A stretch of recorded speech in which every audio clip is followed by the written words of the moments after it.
ৰাজ্য চৰকাৰৰ কৰ্মচাৰীসকল লগতে শিক্ষকসকলৰ বাবে জনাব বিচাৰিছোঁ পুনৰ কেইবাটাও গুৰুত্বপূৰ্ণ খবৰ। বছৰটোৰ শেষত কৰ্মচাৰীসকলৰ বাবে শেহতীয়া 5টাকৈ গুৰুত্বপূৰ্ণ খবৰ লৈ আহিছোঁ। অষ্টম দৰমহা আয়োগ, OPS, শিক্ষকসকলৰ সমস্যা, চৰকাৰী নিৰ্দেশনা, কেইবাটাও গুৰুত্বপূৰ্ণ খবৰ আহিছে।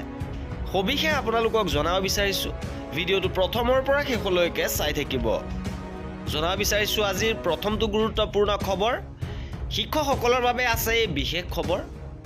এইবাৰো নিষ্পত্তি নহ'ল শিক্ষকসকলৰ সমস্যা।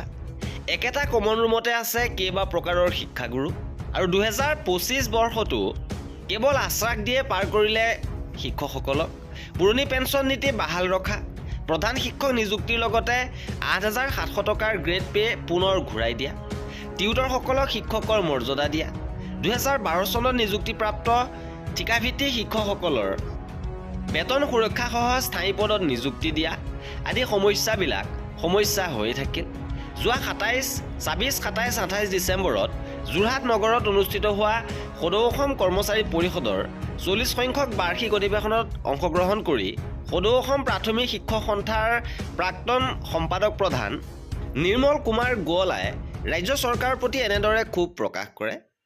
ইপিনে কৰ্মচাৰী পৰিষদৰ অধিৱেশনৰ সামৰণি পৰিল আৰু NPS, UPS বিকল্প হ'ব নোৱাৰে। পুৰণি পেঞ্চন ব্যৱস্থা লাগিবই। শিক্ষকৰ আৰ্জিত ছুটিৰ সন্দৰ্ভত চূড়ান্ত কাৰ্যকাৰী ব্যৱস্থা গ্ৰহণৰ বাবে আহ্বান। লগতে অষ্টম দৰমহা আয়োগ আগন্তুক ভোগালী বিহুৰ পূৰ্বে গঠন কৰি কাম কাজ আৰম্ভ কৰিবলৈ পৰিষদে দাবী উত্থাপন কৰে।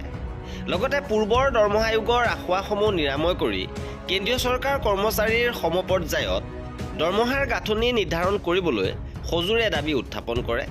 আৰু ইতিমধ্যে পৰিষদৰ ঘোষিত NPS কিংবা UPS বিৰোধী আন্দোলন অধিক তীব্ৰতৰ কৰিবলৈ কৰ্ণধাৰ সমিতিক প্ৰতিনিধি সভাই কৰ্তৃত্ব প্ৰদান কৰে।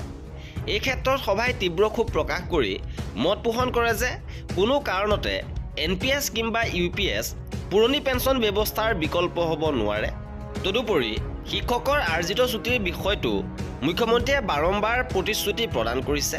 সেই বিষয়টো চূড়ান্ত কাৰ্যকৰী ব্যৱস্থা গ্ৰহণৰ বাবে আহ্বান জনায়। চিকিৎসাজনিত ছুটি, অনুকম্পা ছুটি, পিতৃ মাতৃৰ মৃত্যুত বিশেষ ছুটিৰ ব্যৱস্থাৰ বাবে আহ্বান জনায়।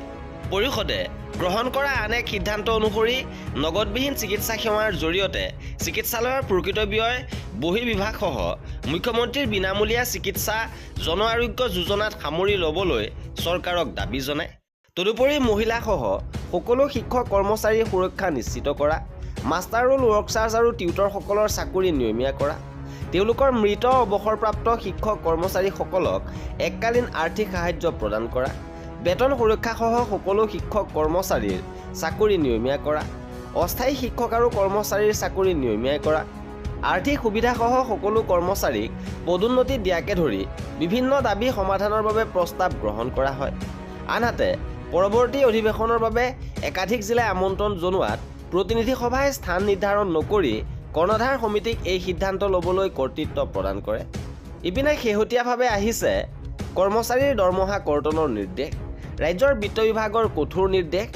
একে পদৰ দায়িত্বত থকা বিষয়া কৰ্মচাৰীক অতিৰিক্ত পাৰিশ্ৰমিক দিব নোৱাৰিব। একে মৰ্যাদাৰ দুটা পদৰ দায়িত্বত থাকিলেও বিষয়া কৰ্মচাৰীক অতিৰিক্ত দৰমহা বা পাৰিশ্ৰমিক নিদিবলৈ বিত্ত বিভাগে মুঠতে 12টা বিভাগৰ দায়িত্বত থকা অতিৰিক্ত সচিব, মুখ্য সচিব, প্ৰধান সচিবলৈ পত্ৰ প্ৰেৰণ কৰিছে। ইপিনে ৰাজ্যৰ শিক্ষানুষ্ঠানসমূহ বন্ধ ঘোষণা কৰাক লৈ এক গুৰুত্বপূৰ্ণ খবৰ। শিক্ষামন্ত্ৰীয়ে এই ক্ষেত্ৰত জিলায়ুক্তসকলক কৰ্তৃত্ব প্ৰদান কৰিছে যে পৰিস্থিতি অনুযায়ী অত্যাধিক শীতৰ প্ৰভাৱৰ বাবে শিক্ষানুষ্ঠানসমূহ বন্ধ ঘোষণা কৰিব পাৰিব। ইপিনে এবাৰ অষ্টম দৰমহা আয়োগৰ ফিটমেণ্ট ফেক্টৰ 2.1তকৈ অধিক বৃদ্ধি পাব।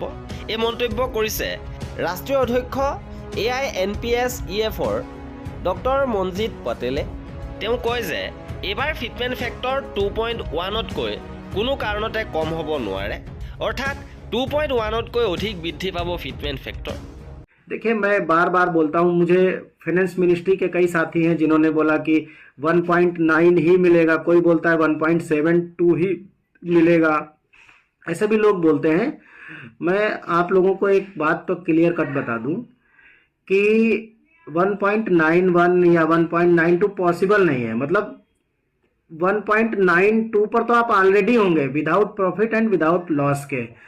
मतलब ऐसे समझिए कि 2.1 से किसी भी तरीके से भारत सरकार भी अगर फिटमेंट फैक्टर को कम भी करना चाहे तो कर नहीं सकती।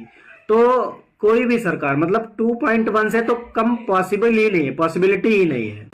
আৰু এয়া আছিল আমাৰ আজিৰ ভিডিঅ'টোত কৰ্মচাৰীসকলৰ সকলো খবৰ পাই থাকিবৰ বাবে আমাৰ চেনেলটো ছাবস্ক্ৰাইব কৰি ৰাখিব। ভিডিঅ'টো শেষৰলৈকে চোৱাৰ বাবে বহুত ধন্যবাদ।